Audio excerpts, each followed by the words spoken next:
mannequins were made from celestial flesh, living and dying as weapons in an endless war. The Celestials' lust for power ravaged their world and brought on their apocalypse. A search for resources led them to the inner planets.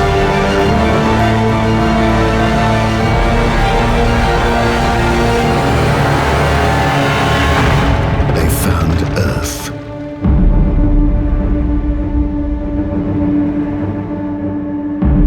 New mannequins were created from the essence of nature and Celestials' warrior genes.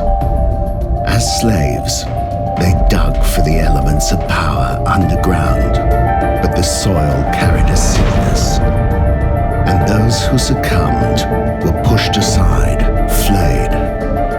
Yet there was a flaw in these new mannequins. Some could shift from man to beast.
Now, when the Anunnaki arrived, they were capable of living lives that spanned hundreds of thousands of years.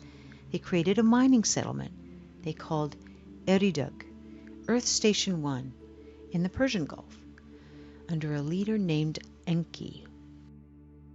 The tablets convey, after a kingship descended from heaven, it was in Eridug.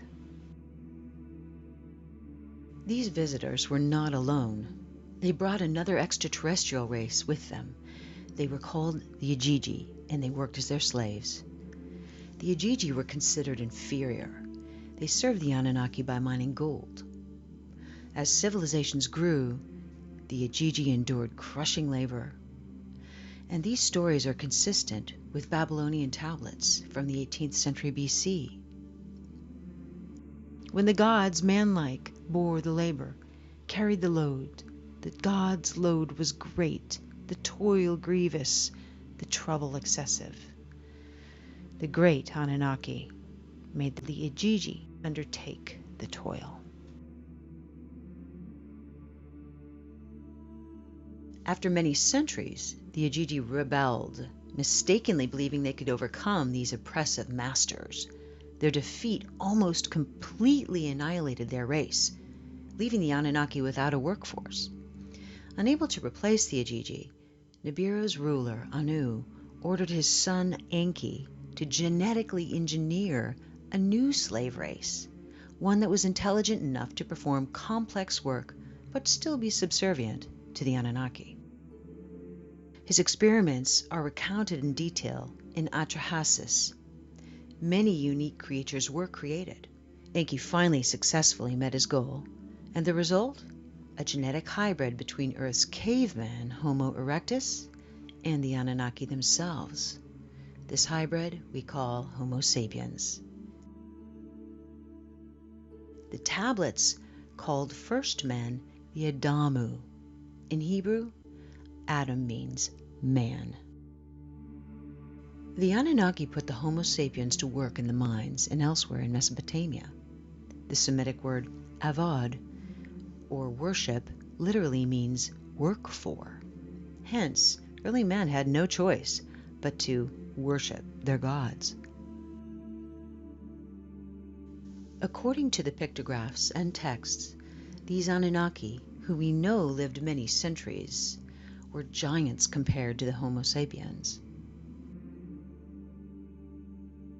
Now, because their main purpose in life was to serve the Anunnaki, Homo sapiens were, in return, educated with social skills and academic affairs and technology. All this is abundantly clear in the tablets.